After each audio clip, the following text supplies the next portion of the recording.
ಈ ಬಗ್ಗೆ ಹೆಚ್ಚಿನ ಡೀಟೇಲ್ ನೀಡೋದಕ್ಕೆ ನನ್ನ ಸಹೋದ್ಯೋಗಿ ವಿದ್ಯಾಶ್ರೀ ನೇರ ಸಂಪರ್ಕದಲ್ಲಿ.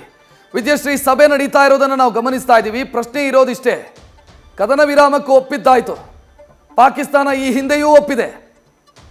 ಆದರೆ ಪಾಕಿಸ್ತಾನ ಕೊಟ್ಟ ಮಾತನ್ನ ಉಳಿಸಿಕೊಂಡಂತ ಇತಿಹಾಸವೇ ಇಲ್ಲ. ಸದ್ಯ ಭಾರತ ಸರ್ಕಾರದ ಮುಂದಿನ ನಡೆ ಏನು ಯೋಚನೆ? ರಕ್ಷಿತ್, ಫ್ರೆಶ್ ಡೆವಲಪ್ಮೆಂಟ್ ಏನು ಅಂತಂದ್ರೆ, ಸದ್ಯಕ್ಕೆ ಲಭ್ಯವಾಗ್ತಾ ಇರುವಂತಹ ಪ್ರಾಥಮಿಕ ಮಾಹಿತಿ ಏನು ಅಂತಂದ್ರೆ, ಜಮ್ಮು ಕಾಶ್ಮೀರದ ಅಕ್ನೂರ್ ಸೆಕ್ಟರ್ ಇದೆಯಲ್ಲ, ಅಕ್ನೂರ್ ಸೆಕ್ಟರ್ನಲ್ಲಿ ಮತ್ತೆ ಈಗೇನು ಇನ್ನೇನು 2 ಗಂಟೆ ಆಯಿತು ಕದನ ವಿರಾಮದ ಘೋಷಣೆಯಾಗಿ, ಅಷ್ಟರಲ್ಲಿ ಸೀಸ್ ಫೈರ್ ಆಗಿದೆ ಅನ್ನುವಂಥ ಮಾಹಿತಿ ಸಿಗ್ತಾ ಇದೆ. ಪಾಕಿಸ್ತಾನದ ಕಡೆಯಿಂದ ಕದನ ವಿರಾಮ ಉಲ್ಲಂಘನೆಯಾಗಿದೆ. ಬಿಡಿ, ಕದನ ವಿರಾಮವನ್ನು ಘೋಷಣೆ ಮಾಡಿ 2 ಗಂಟೆ ಆಗಿಲ್ಲ, ಅಷ್ಟರಲ್ಲಿ ಕದನ ವಿರಾಮವನ್ನು ಉಲ್ಲಂಘನೆ ಮಾಡಿದ್ದಾರೆ.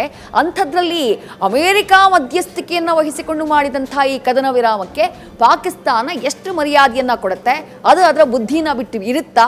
ಇದು ಸದ್ಯಕ್ಕಿರುವಂತಹ ಕುತೂಹಲ. ನೀವು ಹೇಳ್ತಾ ಇದ್ರಿ, ಯೂಶ್ವಲ್ ಆಗಿ ಈ ಸೀಸ್ ಫೈರ್ ಅನ್ನುವಂಥದ್ದು ರಕ್ಷತ್, ಯಾವುದೇ 2 ರಾಷ್ಟ್ರಗಳ ಮಧ್ಯೆ ಯುದ್ಧಗಳಾದಾಗ ದೊಡ್ಡ ಮಟ್ಟದ ಡ್ಯಾಮೇಜ್ ಆದಂತಹ ಸಂದರ್ಭದಲ್ಲಿ ಇಂಥದ್ದೊಂದು ನಿರ್ಧಾರಕ್ಕೆ ಬರಲಾಗುತ್ತೆ. ಬಟ್ ಇಲ್ಲಿ ಹಾಗೆ ಯಾವುದೂ ಆಗಿಲ್ಲ. ಡ್ಯಾಮೇಜ್ ಆಗಿದ್ರೆ ಆಗಿರೋದು ಪಾಕಿಸ್ತಾನಕ್ಕೆ. ಭಾರತಕ್ಕೆ ಅಂಥ ಯಾವುದೇ ದೊಡ್ಡದಾದಂತಹ ಡ್ಯಾಮೇಜನ್ನು ಮಾಡೋದಕ್ಕೆ ಪಾಕಿಸ್ತಾನಕ್ಕೆ ಸಾಧ್ಯ ಆಗಿಲ್ಲ. ಪಾಕಿಸ್ತಾನ ಮಿಸೈಲ್ಗಳನ್ನು ಬಿಟ್ಟಿರಬಹುದು, ಪಾಕಿಸ್ತಾನ ಡ್ರೋನ್ಗಳನ್ನು ಬಿಟ್ಟಿರಬಹುದು, ಆದರೆ ಭಾರತಕ್ಕೆ ಅದರಿಂದ ಎಫೆಕ್ಟ್ ಆಯ್ತಾ, ಭಾರತದ ಮೇಲೆ ಅದರಿಂದ ಪರಿಣಾಮ ಬೀರ್ತಾ, ಭಾರತಕ್ಕೇನಾದರೂ ಹಾನಿ ಆಯ್ತಾ ಅಂತ ಕೇಳಿದ್ರೆ ಖಂಡಿತವಾಗ್ಲೂ ಅಂತಹ ದೊಡ್ಡ ಯಾವುದೇ ಹಾನಿಗಳು ಆಗಿಲ್ಲ. ಬಟ್ ಪಾಕಿಸ್ತಾನಕ್ಕಾಗಿದೆ. ಪಾಕಿಸ್ತಾನದ ಏರ್ ಬೇಸ್ಗಳನ್ನು ನಾವು ರಿಲೀಸ್ ಮಾಡಿಬಿಟ್ಟಿದ್ದೀವಿ. ಪಾಕಿಸ್ತಾನದ ರೆಡಾರ್ ಸಿಸ್ಟಮ್, ಪಾಕಿಸ್ತಾನದ ಕಮಾಂಡ್ ಆ್ಯಂಡ್ ಕಂಟ್ರೋಲ್ ಸಿಸ್ಟಮ್, ಪಾಕಿಸ್ತಾನದ ಶಸ್ತ್ರಾಸ್ತ್ರ ಸಂಗ್ರಹಗಾರ, ಪಾಕಿಸ್ತಾನದಲ್ಲಿದ್ದಂಥ ಅವರ ಕಂಪ್ಲೀಟ್ ಮಿಲಿಟರಿ ಇನ್ಸ್ಟಾಲೇಷನ್ಸ್ ಏನಿದೆ ಅದನ್ನು ನಾವು ಧ್ವಂಸ ಮಾಡಿದ್ದೀವಿ, ಅದಕ್ಕೆ ನಾವು ಹಾನಿಯನ್ನು ಮಾಡಿದ್ದೀವಿ ಅಂತ ಹೇಳಿ ಬಹಳ ಕ್ಲಿಯರ್ ಕಟ್ ಮಾಹಿತಿಯನ್ನು ಭಾರತದ ಸೇನೆಯೇ ಕೊಟ್ಟಿದೆ. ಬಟ್ ಹೀಗಿರುವಂತಹ ಸಂದರ್ಭದಲ್ಲಿ ಯಾವಾಗ ಭಾರತಕ್ಕೆ ಅಪ್ಪರ್ ಹ್ಯಾಂಡ್ ಇತ್ತೋ, ಇಫ್ ಇನ್ ಕೇಸ್ ಯುದ್ಧದ ಸನ್ನಿವೇಶಕ್ಕೆ ಇದು ಹೋದರೂ ಕೂಡ ಈ ಹಂತದಲ್ಲಿ ಭಾರತಕ್ಕೆ ಗೆದ್ದು ಬಿಡಬಹುದು ಅನ್ನುವಂತಹ ಶಕ್ತಿ ಸಾಮರ್ಥ್ಯ ಭಾರತದ ಬಳಿ ಇತ್ತು, ಹಾಗಿದ್ದಾಗಲೂ ಕೂಡ ಸೀಸ್ ಫೈರ್ಗೆ ಭಾರತ ಒಪ್ಪಿಕೊಂಡಿದ್ದು ಯಾಕೆ? ಈ ಪ್ರಶ್ನೆಗೆ ಉತ್ತರ ಸಿಗಬೇಕು. ಒಂದಿಷ್ಟು ಚರ್ಚೆಗಳಾಗ್ತಾ ಇದೆ. ಆ ಚರ್ಚೆ ಏನು ಅಂತಂದ್ರೆ, ಒಂದಿಷ್ಟು ಮಾಹಿತಿಗಳು ಪ್ರಾಥಮಿಕ ಹಂತದಲ್ಲಿ ಲಭ್ಯವಾಗ್ತಾ ಇದೆ. ಪಾಕಿಸ್ತಾನನೇ ರೀಚ್ ಔಟ್ ಮಾಡಿದ್ದು ಭಾರತವನ್ನ. ಮಧ್ಯಾಹ್ನ 3:30 ಸುಮಾರಿಗೆ ಪಾಕಿಸ್ತಾನದ DGMO ಮಾತುಕತೆಯನ್ನ ಮಾಡ್ತಾರೆ ನಮ್ಮ DGMO ಜೊತೆ. ಅವರೇ ಕದನ ವಿರಾಮವನ್ನ ಘೋಷಣೆ ಮಾಡೋಣ ಅನ್ನುವಂಥ ಬೇಡಿಕೆಯನ್ನ ಇಡ್ತಾರೆ. ಆ ಬೇಡಿಕೆಗೆ ಭಾರತ ಒಪ್ಕೊಳ್ತು. ಡೊನಾಲ್ಡ್ ಟ್ರಂಪ್ ಅವ್ರು ಹೇಳಿದ್ರು, ನಾನು ಮಧ್ಯಸ್ಥಿಕೆಯನ್ನ ವಹಿಸ್ತೆ ಅಂತ ಹೇಳಿ ಕಂಪ್ಲೀಟ್ ಕ್ರೆಡಿಟ್ ಅನ್ನ ಅವ್ರು ತಗೊಂಡ್ರು. ಬರೇ ಡೊನಾಲ್ಡ್ ಟ್ರಂಪ್ ಮಾತ್ರ ಅಲ್ಲ, ಬೇರೆ ಬೇರೆ ನಾಯಕರು, ವಿಶ್ವ ನಾಯಕರು ಕೂಡ ಮಾತನಾಡಿದ್ದಾರೆ. ಶಾಂತಿ ಸಂಯಮವನ್ನ ಕಾಪಾಡಿಕೊಳ್ಳಿ, ಯುದ್ಧ ಬೇಡ ಅನ್ನುವಂತಹ ಸಲಹೆಯನ್ನ ಕೊಟ್ಟಿದ್ದಾರೆ. ಆದರೆ ಕಂಪ್ಲೀಟ್ ಕ್ರೆಡಿಟ್ ಅನ್ನ ಜಗತ್ತಿನ ಮುಂದೆ ಪಡ್ಕೊಳ್ಳುವಂತಹ ಪ್ರಯತ್ನವನ್ನ ಮಾಡಿದ್ದು ಅಮೆರಿಕದ ಅಧ್ಯಕ್ಷರಾಗಿರುವಂತಹ ಡೊನಾಲ್ಡ್ ಟ್ರಂಪ್. ಒಂದು ಮಾಹಿತಿಯ ಪ್ರಕಾರ ಅಮೆರಿಕಾದ ಒತ್ತಡಕ್ಕೆ, ಅಮೆರಿಕ ಹಾಕಿದಂತಹ ಕಂಡೀಷನ್ಗೆ ಬಗ್ಗೆ ಪಾಕಿಸ್ತಾನ ಕದನ ವಿರಾಮಕ್ಕೆ ಒಪ್ಕೊಳ್ತು ಅನ್ನುವಂಥ ಮಾಹಿತಿ. IMF ನಿಂದ ಅವರಿಗೆ ಹಣ ಬೇಕಿತ್ತು, ಆ ಹಣ ಅವರಿಗೆ ನಿನ್ನೆ ಸ್ಯಾಂಕ್ಷನ್ ಆಗಿದೆ. ಆ ಹಣ ಸಿಗದೇ ಇದ್ರೆ ಪಾಕಿಸ್ತಾನ ದೇಶನೇ ದಿವಾಳಿ ಆಗುವಂತಹ ಚಾನ್ಸಸ್ ಇತ್ತು. ಅವರಿಗೆ ಯುದ್ಧ ಅಲ್ಲ, ಏನೂ ಮಾಡೋದಕ್ಕೆ, ದೇಶವನ್ನೇ ನಡೆಸೋದಕ್ಕೆ ಸಾಧ್ಯ ಇಲ್ಲ ಅನ್ನುವಂತಹ ಸಿಚುವೇಶನ್, ಆರ್ಥಿಕ ಸಂಕಷ್ಟದಲ್ಲಿ ಪಾಕಿಸ್ತಾನ ಇತ್ತು. ಹಾಗಾಗಿ ಅಮೆರಿಕ ಒತ್ತಡವನ್ನ ಹಾಕ್ತು, ನಿಮಗೆ ಯುದ್ಧ ಬೇಕಾ ಅಥವಾ ದುಡ್ಡು ಬೇಕಾ ಅನ್ನುವಂಥ ಷರತ್ತನ್ನ ಇಟ್ಟು ಆ ಕಾರಣಕ್ಕಾಗಿ ಪಾಕಿಸ್ತಾನ ಕದನ ವಿರಾಮಕ್ಕೆ ಒಪ್ಕೊಳ್ತು, ಕದನ ವಿರಾಮವನ್ನ ಘೋಷಣೆ ಮಾಡುವುದಕ್ಕೆ ಒಪ್ಕೊಳ್ತು ಅನ್ನುವಂಥ ಮಾತಿದೆ. ಗೊತ್ತಿಲ್ಲ, ಇದ್ರ ಬಗ್ಗೆ ಇನ್ನಷ್ಟು ನಮಗೆ ಕ್ಲಾರಿಟಿಗಳು ಸಿಗ್ತಾ ಹೋಗ್ಬೇಕು. ಬಟ್ ಒಂದು ಪ್ರಶ್ನೆ ಬರುತ್ತೆ. ಈಗ ಆಸಿಫ್ ಮುನೀರು ಅಲ್ಲಿನ ಜನರಲ್, ಮಿಲಿಟರಿ ಜನರಲ್ ಅಥವಾ ಮಿಲಿಟರಿ ಮುಖ್ಯಸ್ಥ, ಈಗ ಬಿಳಿ ಬಾವುಟ ಹಿಡಿದಿದ್ದಾನೆ. ಅದನ್ನ ಮಡಚಿಟ್ಟು ತನ್ನ ಸಲ್ವಾರ್ ಕಮೀಸ್ನ ಒಳಗೆ ಅಡಗಿಸಿಡೋದಕ್ಕೆ ಜಾಸ್ತಿ ಸಮಯ ಹಿಡಿಯಲ್ಲ ಆತನಿಗೆ. ಭಾರತ ಯಾಕೆ ಇದನ್ನ ಇಂಥ ತಪ್ಪು ಮಾಡ್ತು ಅನ್ನೋದು ಪ್ರಶ್ನೆ, ಉತ್ತರ ಸಿಗದಂತ ಪ್ರಶ್ನೆ. ಅವರಿಗೆ ಬ್ರೀದಿಂಗ್ ಸ್ಪೇಸ್ ಕೊಟ್ಟಂಗಾಯ್ತಾ ಅಂತ, ಉಸಿರಾಡೋದಕ್ಕೆ ಸ್ಪೇಸ್ ಕೊಟ್ಟಂಗಾಯ್ತಾ ಅಂತ ಪ್ರಶ್ನೆ ಬರುತ್ತೆ. ಖಂಡಿತವಾಗ್ಲೂ ಈ ಪ್ರಶ್ನೆ ಇರೋದೇನೆ ರಕ್ಷತ್. ಪಹಲ್ಗಾಮ್ನ ಕೃತ್ಯ ಆದಂತಹ ನಂತರದಲ್ಲಿ 26 ಜನ ಭಾರತೀಯರು, ಅದರಲ್ಲೂ ಹಿಂದೂಗಳ ನರಮೇಧ ಆದಂತಹ ನಂತರದಲ್ಲಿ ಭಾರತದ ಕನ್ಯಾಕುಮಾರಿಯಿಂದ ಹಿಡಿದು ಕಾಶ್ಮೀರದ ತನಕ ಇದ್ದಂತಹ ಆಕ್ರೋಶ ಒಂದೇ. ಈ ಸಲ ಉತ್ತರವನ್ನ ಪಡ್ಕೊಳ್ಳೇಬೇಕು ಭಾರತ. ಪಾಕಿಸ್ತಾನಿಯರಿಗೆ ಅವರು ಏನು ಉಗ್ರರನ್ನ ಪೋಷಣೆ ಮಾಡ್ತಾ ಇದ್ದಾರೋ ಆ ಪಾಕಿಸ್ತಾನಿಯರಿಗೆ ತಕ್ಕ ಉತ್ತರವನ್ನ ಕೊಡಬೇಕು ಭಾರತ. ಇಂಥದ್ದೊಂದು ಆಕ್ರೋಶ ಜನಸಾಮಾನ್ಯರಲ್ಲೂ ಕೂಡ ಇತ್ತು. ನಾವೇ ಹೊರಗಡೆ ಹೋದಾಗ, ಮಾತನಾಡಿದಾಗ, ಎಲ್ಲೋ ಟೀ ಅಂಗಡಿಯಲ್ಲಿ, ಎಲ್ಲೋ ಟೇಲರ್ ಶಾಪ್ನಲ್ಲಿರುವಂಥವ್ರು ಯಾರ್ಯಾರೋ ಬಹಳ ಸಾಮಾನ್ಯ ಜನ, ಈ ದೇಶದ ಒಬ್ಬ ಸಾಮಾನ್ಯ ಪ್ರಜೆಗಿದ್ದಂಥ ಆಕ್ರೋಶ ಅದು. ಈ ಸಲ ಭಾರತ ಉತ್ತರವನ್ನ ಪಡ್ಕೊಳ್ಬೇಕು ಪಾಕಿಸ್ತಾನದಿಂದ. ಪಾಕಿಸ್ತಾನಕ್ಕೆ ತಕ್ಕ ಶಾಸ್ತಿಯನ್ನ ಮಾಡಬೇಕು ಅಂತ ಹೇಳಿ. ಭಾರತದ ನಡೆ ಪಹಲ್ಗಾಮ್ನ ಕೃತ್ಯ ಆದಂಥ ನಂತರದಲ್ಲಿ ಭಾರತೀಯರ ನಿರೀಕ್ಷೆ ಏನಿತ್ತೋ ಅದೇ ರೀತಿಯಾಗಿಯೇ ಇತ್ತು.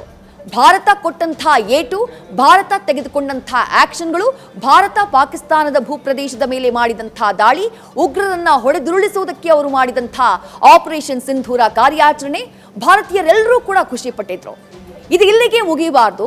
ಸುಮಾರು 75 ವರ್ಷಗಳಿಂದ, ಅಂದ್ರೆ ಆ ದೇಶ ಹುಟ್ಟಿದಾಗಿನಿಂದ ನಕ್ಷತ್ರಿಕನ ರೀತಿ ಭಾರತವನ್ನ ಕಾಡ್ತಾ ಇದೆಯಲ್ಲ, ಭಾರತವನ್ನ ಆಗಾಗ್ಗೆ ಭಾರತದಲ್ಲಿ ವಿಧ್ವಂಸಕ ಕೃತ್ಯವನ್ನ ನಡೆಸೋದಕ್ಕೆ ಟೆರರಿಸ್ಟ್ಗಳನ್ನ ಹುಟ್ಟಿಸುವಂತಹ ಕೆಲಸವನ್ನ ಮಾಡ್ತಾ ಇದೆಯಲ್ಲ, ಅದಕ್ಕೆಲ್ಲ ಒಂದು ಫುಲ್ ಸ್ಟಾಪ್ ಅನ್ನ ಈ ಸಲ ನರೇಂದ್ರ ಮೋದಿ ನೇತೃತ್ವದ ಸರ್ಕಾರ ಇಡುತ್ತೆ. ನಮ್ಮ ಸೇನೆ ಅಷ್ಟು ಸಕ್ಷಮವಾಗಿದೆ ಅನ್ನುವಂತಹ ನಿರೀಕ್ಷೆ ಜನಸಾಮಾನ್ಯರಿಗೂ ಕೂಡ ಇತ್ತು. ಇದು ನಮಗೆ, ನಿಮಗೆ, ಮತ್ಯಾರಿಗೂ ಮಾತ್ರ ಅಲ್ಲ, ಇಡೀ ದೇಶದ ಜನಸಾಮಾನ್ಯರಿಗಿದ್ದಂಥ ನಿರೀಕ್ಷೆ ಅದು ಹುಸಿಯಾಗಿದೆ. ಅಪ್ಪರ್ ಹ್ಯಾಂಡ್ ಇದ್ದಂತಹ ಸಂದರ್ಭದಲ್ಲೂ, ಭಾರತಕ್ಕೆ ಆ ಅವಕಾಶಗಳಿದ್ದಂತಹ ಸಂದರ್ಭದಲ್ಲೂ, ಭಾರತದ ಮಾತು ನಡೆಯುತ್ತೆ ಅನ್ನುವಂತಹ ಸಿಚುವೇಶನ್ ಅಲ್ಲೂ ಕೂಡ ಭಾರತ ಅಮೆರಿಕಾದ ಮಾತನ್ನ ಒಪ್ಕೊಂಡು ಅಥವಾ ಅವರ ಮಧ್ಯಸ್ಥಿಕೆಯನ್ನ ಒಪ್ಕೊಂಡು ಯುದ್ಧದ ಸನ್ನಿವೇಶದಿಂದ ಹಿಂದಕ್ಕೆ ಸರಿಯುವಂತಹ ಕೆಲಸವನ್ನ ಮಾಡ್ತು. ಕದನ ವಿರಾಮವನ್ನ ಘೋಷಣೆ ಮಾಡ್ತು. ಭಾರತಕ್ಕೆ ಸಿಕ್ಕಿದ್ದೇನು ಅಂತ ಕೇಳಿದ್ರೆ, ಪಹಲ್ಗಾಮ್ನಲ್ಲಿ ಪ್ರಾಣವನ್ನ ಕಳ್ಕೊಂಡಂತಹ 26 ಜನ ಭಾರತೀಯರೇನಿದ್ದಾರೆ ಅದಕ್ಕೆ ಪ್ರತೀಕಾರವಾಗಿ ಪಾಕಿಸ್ತಾನದ ಒಂದಿಷ್ಟು ಮಿಲಿಟರಿ ಇನ್ಸ್ಟಾಲೇಷನ್ಗಳನ್ನ ಹೊಡೆದುರುಳಿಸುವಂತಹ ಕೆಲಸವನ್ನ ನಾವು ಮಾಡಿದ್ದೇವೆ. ಅದೇನಾ ಪ್ರತೀಕಾರ? ಅಷ್ಟಕ್ಕೆ ನಮ್ಮ ಪ್ರತೀಕಾರ ಮುಗಿದೋಯ್ತಾ? ಇದಕ್ಕೆ ನಾವು ಪ್ರತೀಕಾರವನ್ನ ತೀರಿಸಿಕೊಳ್ತೀವಿ ಅನ್ನುವಂತಹ ವಾಗ್ದಾನವನ್ನ ಕೊಟ್ಟಿದ್ರು ಪ್ರಧಾನಿ ನರೇಂದ್ರ ಮೋದಿ. ಕನ್ಸಲ್ಲೂ ಊಹಿಸಿರಲ್ಲ ಅಂತಹ ಶಿಕ್ಷೆಯನ್ನ ಕೊಡ್ತೀವಿ ಅಂತ ಹೇಳಿದ್ರು. ಇಷ್ಟೇನಾ ಆ ಶಿಕ್ಷೆ? ಇದು ಪ್ರಶ್ನೆ. 26 ಜನ ಪ್ರಾಣವನ್ನ ಕಳ್ಕೊಂಡ್ರು ನಿಜ. ಅದಾದ ನಂತರ ಗಡಿಯಲ್ಲಿ ಆರ್ಟಿಲರಿಯನ್ನ ಬಳಸಿ ಇವರು ಗುಂಡಿನ ಚಕಮಕಿ ಮಾಡಿದ್ರಲ್ಲ, ಆಗ ಒಂದು ದಿನ 16 ಜನ ಪ್ರಾಣವನ್ನ ಕಳ್ಕೊಳ್ತಾರೆ. ಅದರ ಮರುದಿನ ಅಂದ್ರೆ ನಿನ್ನೆ 5 ಜನ, ಒಬ್ಬ ADC ಸೇರಿದಂತೆ 5 ಜನ ಪ್ರಾಣವನ್ನ ಕಳ್ಕೊಳ್ತಾರೆ. ಅದಕ್ಕೂ ಹೆಚ್ಚಿನ ಸಾವುಗಳಾಗಿರಬಹುದು. ನಮ್ಮ ಸೈನಿಕರು ಪ್ರಾಣವನ್ನ ಕಳ್ಕೊಂಡಿದ್ದಾರೆ. ಆ ಎಲ್ಲರ ಪ್ರಾಣಗಳಿಗೆ, ಆ ಹೋದಂತಹ ಜೀವಗಳಿಗೆ ಪರಿಹಾರ ಸಿಗ್ತಾ, ಅದಕ್ಕುತ್ತರವನ್ನ ಸಿಗ್ತಾ, ಅದಕ್ಕೆ ಪ್ರತೀಕಾರವನ್ನ ಭಾರತ ತೀರಿಸಿಕೊಳ್ತಾ, ಸದೃಢವಾಗಿರುವಂತಹ ಭಾರತೀಯ ಸೇನೆ, ಸಕ್ಷಮವಾಗಿರುವಂತಹ ಭಾರತೀಯ ಸೇನೆ, ವಿಶ್ವದಲ್ಲೇ ಒಂದು ಸ್ಟ್ರಾಂಗ್ ಪೊಸಿಷನ್ ನಲ್ಲಿ ಸದ್ಯ ಇರುವಂತಹ ಭಾರತೀಯ ಸೇನೆ, ಯಾರದ್ದೇ ಮಾತುಗಳಿಗೆ ಬಗ್ಗುವ ಜಗ್ಗುವ ಅನಿವಾರ್ಯತೆ ಇಲ್ಲದೆ ಇರುವಂತಹ ಭಾರತದ ರಾಜತಾಂತ್ರಿಕ ಸ್ಥಿತಿಗತಿ, ಹೀಗಿರುವಂತಹ ಸಂದರ್ಭದಲ್ಲೂ ಕದನ ವಿರಾಮಕ್ಕೆ ಯಾವ ಕಾರಣಕ್ಕಾಗಿ ಒಪ್ಕೊಳ್ತು ಅನ್ನುವಂತಹ ಕುತೂಹಲ ಇದೆ. ಒಂದಿಷ್ಟು ಚರ್ಚೆಗಳಿದ್ದಾವೆ, ಒಂದಿಷ್ಟು ಮಾತುಗಳಿದ್ದಾವೆ. ಅದೇನು ಅಂತಂದ್ರೆ, ನಾಳಿದ್ದು DGMOಗಳ ಸಭೆ ಇದೆ, ಮೇ 12ನೇ ತಾರೀಕು. ಆವತ್ತು ಒಂದಿಷ್ಟು ಷರತ್ತುಗಳನ್ನು ಭಾರತ ಇಡಬಹುದು. ಈಗ ಆ ಷರತ್ತುಗಳು ರಿವೀಲ್ ಆಗಿಲ್ಲದೆ ಇರಬಹುದು, ಆದರೆ ಆವತ್ತು ಒಂದಿಷ್ಟು ಷರತ್ತುಗಳನ್ನು ಇಡಬಹುದು ಅನ್ನುವಂಥ ಚರ್ಚೆ ಇದೆ. ಏನಾಗಿರಬಹುದು ಆ ಷರತ್ತುಗಳು? ಒಂದು, ಪಾಕಿಸ್ತಾನ ಸಾಕ್ತಾ ಇದೆಯಲ್ಲ, ತನ್ನ ಮಡಿಲಲ್ಲಿ ಇಟ್ಕೊಂಡು ಸಾಕ್ತಾ ಇದೆಯಲ್ಲ, ಹೈ ಸೆಕ್ಯೂರಿಟಿಯನ್ನ ಕೊಟ್ಕೊಂಡು ರಕ್ಷಣೆ ಮಾಡ್ತಾ ಇದೆಯಲ್ಲ, ಉಗ್ರರಾದಂಥ ಹಫೀಜ್ ಸಯೀದ್, ಮಸೂದ್ ಅಜರ್, ಹಾಗೆಯೇ ದಾವೂದ್ ಇಬ್ರಾಹಿಂ ಏನು ಅಲ್ಲೇ ವಾಸ್ತವ್ಯವನ್ನ ಹೂಡಿ ಸ್ವರ್ಗದ ರೀತಿ ಜೀವನ ಮಾಡ್ತಿದಾರಲ್ಲ, ಅಂಥವರನ್ನ ನಮಗ್ ಕೊಡಿ ಅನ್ನುವಂಥ ಬೇಡಿಕೆಯನ್ನ ಇಡುತ್ತಾ ಭಾರತ? ಅಥವಾ ಬೇರೆ ಯಾವುದಾದ್ರು ಉಗ್ರರನ್ನ ನಮಗ್ ಕೊಡಿ ಅನ್ನುವಂಥ ಬೇಡಿಕೆಯನ್ನ ಇಡುತ್ತಾ?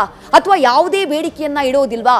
ಗೊತ್ತಿಲ್ಲ. ನಾಳಿದ್ದು DGMOಗಳ ಸಭೆಯಲ್ಲಿ ಏನಾಗುತ್ತೆ ಅನ್ನೋದ್ರ ಬಗ್ಗೆ ಯಾವುದೇ ರೀತಿಯಾದಂತಹ ಸುಳಿವಲ್ಲ. ಬಟ್ ಸದ್ಯಕ್ಕೆ ಭಾರತೀಯರಲ್ಲಿ ಇರುವಂತಹ ಭಾವನೆ ಏನು ಅಂದ್ರೆ, ಹೌದು, ಭಾರತದಲ್ಲಿ ಬಹಳ ದೊಡ್ಡ ವರ್ಗ ಶಾಂತಿಯನ್ನ ಬಯಸ್ತಾ ಇತ್ತು. ಯಾಕಂದ್ರೆ ಭಾರತ ಯಾವತ್ತೂ ಕೂಡ ಶಾಂತಿಯನ್ನ ಬಯಸುವಂತಹ ರಾಷ್ಟ್ರ.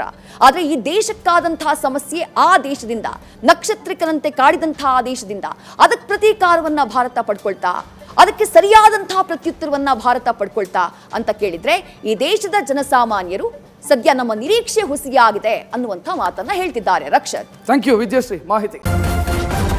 ನ್ಯೂಸ್ ಫಸ್ಟ್, ನಿರ್ಭೀತಿಯಿಂದ ನಿಮ್ಮ ಪರವಾಗಿ.